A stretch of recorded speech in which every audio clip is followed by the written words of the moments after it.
சில நிறுவனங்கள் வெள்ளங்காலத்துல அவங்க கிட்ட இருக்கிற கழிவை வேண்டுமென்று அந்த வெள்ள தண்ணியில கலந்து விடுவார்கள். இது கடந்த காலத்துல நாங்க நிறைய பார்த்துட்டோம். அதுல வேலூர் மாவட்டத்துல இந்த தோல் பதனிடும் தொழிற்சாலைகள்ல பாலாத்துல வெள்ளம் வர நேரத்துல அங்க இருக்கின்ற கழிவுகள், சுத்திகரிக்கப்படாத கழிவுகளை அதை வெளியில விடுவாங்க, வேணுமே வெளியில விட்டுடுவாங்க. அப்படி ஏதாவது இங்க நடந்ததான்னு எங்களுக்கு தெரியணும், இங்க மக்களுக்கு தெரியணும். அதுல அதனால்தான் சிபிஐ விசாரணை கூட நடத்துறதுக்கு தப்பு கிடையாது. முதல் கட்டமாக தமிழக அரசு ஓய்வு பெற்ற நீதிபதி, உயர்நீதிமன்ற நீதிபதி, ஓய்வு பெற்ற நீதிபதி தலைமையில இங்க ஒரு குழு உடனடியாக அமைத்து அந்த குழு இன்னும் 1 மாதத்துல இடைக்கால அறிக்கை, 3 மாதத்துல முழு அறிக்கை கொடுத்து இதற்கு யார் காரணம், இதற்கு என்ன செய்திருக்க வேண்டும், என்ன செய்ய வேண்டும், எவ்வளவு நிவாரணம் கொடுக்க வேண்டும் எல்லாம் இங்க அறிவிக்க வேண்டும். ஏன்னா தமிழக அரசு இதற்கு கொடுத்த அறிவித்த நிவாரணம் கேலியாக இருக்கிறது. எங்களுக்கெல்லாம் இவ்வளவு பெரிய என்ன கசிவு நடந்திருக்கிறது. இது மிகப்பெரிய சுற்றுச்சூழல் கேடு. இதற்கு ஒரு வீட்டுக்கு 7500 ரூபாய். எங்க எந்த உலகத்துல இருக்கிறோம், எந்த காலத்துல இருக்கிறோம்? எவ்வளவு பெரிய பாதிப்பு இது. இது மீனவர்களுக்கு மட்டும் கிடையாது, இங்க இருக்கின்ற மக்களுக்கு பாதிப்பு, விலங்குகளுக்கு பாதிப்பு, மீன்களுக்கு பாதிப்பு, சுற்றுச்சூழலுக்கு பாதிப்பு. இது ஒரு 5 பேர் ஒரு வீட்டுல இருக்கிறாங்கன்னா ஒவ்வொரு நபருக்கும் 1500 ரூபாய் இழப்பீடாது.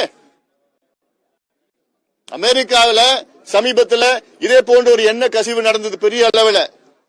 அங்க அந்த கம்பெனிக்கு, அந்த நிறுவனத்திற்கு அங்க அமெரிக்கா நீதிமன்றம் எவ்வளவு தெரியுமா கொடுத்திருக்காங்க, அபராதம் கொடுத்திருக்காங்க? 1.25 லட்சம் கோடி ரூபாய் இழப்பீடு கொடுக்கணும். அந்த மக்களுக்கு இழப்பீடு கொடுக்கணும். 1.25 லட்சம் கோடி ரூபாய் அங்க தீர்ப்பு. சமீபத்தில் பாம்பேல அங்க என்ன கசிவு நடந்தது, அங்கே பாம்பேல இருக்கிற நீதிமன்றம் 100 கோடி ரூபாய் அறிவித்தாங்க.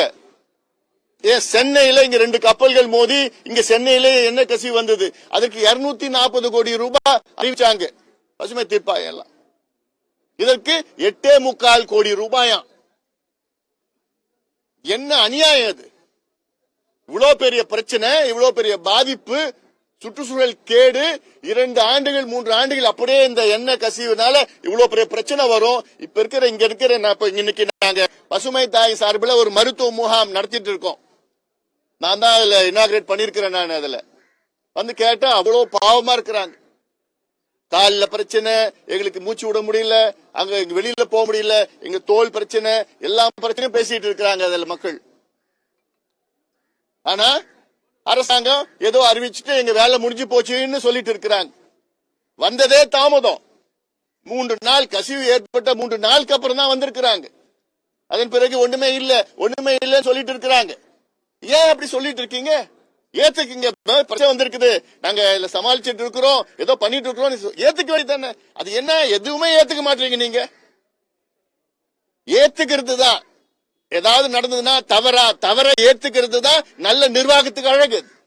நாங்க தவறே செய்ய மாட்டோம், நாங்க எல்லாமே நேர்மையா நல்லா பண்ணிட்டு இருக்கிறோம், அது யாரும் நம்ப மாட்டாங்க. அதுல எல்லாமே தவறு செய்வது இயல்புதான். அப்படி நடந்ததுன்னா நடந்து போச்சுங்க, மக்களுக்கு சொல்லுங்க. இதுல தமிழக அரசு இந்த நிவாரணம் 8.25 கோடி ரூபாய் நிவாரணம் எல்லாம் அது ஏத்துக்க முடியாது. ரொம்ப மோசமான அறிவிப்பு. அது ஒரு போட்டு படகுக்கு 10,000 ரூபாய், விலைக்கு மீன் விலைக்கெல்லாம் ஏதோ கொஞ்சம் பிச்சை போட்டுட்டு இருக்கிறாங்க. இது தனியாக ஒரு பிரச்சனையா எடுக்க வேண்டும். இது சென்னை பெருவெள்ள பிரச்சனையாக பார்க்க கூடாது. இது தனிப்பட்ட பிரச்சனை. எண்ணூர்ல இருக்கிற பிரச்சனை, எண்ணெய் கழிவு பிரச்சனை, எண்ணெய் கசிவு பிரச்சனை தனிப்பட்ட பிரச்சனையா பார்க்க வேண்டும். இதற்கு தனியாக அணுகுமுறை இருக்கு. மாநில அரசு செய்ய வேண்டும், மத்திய அரசு உதவ வேண்டும்.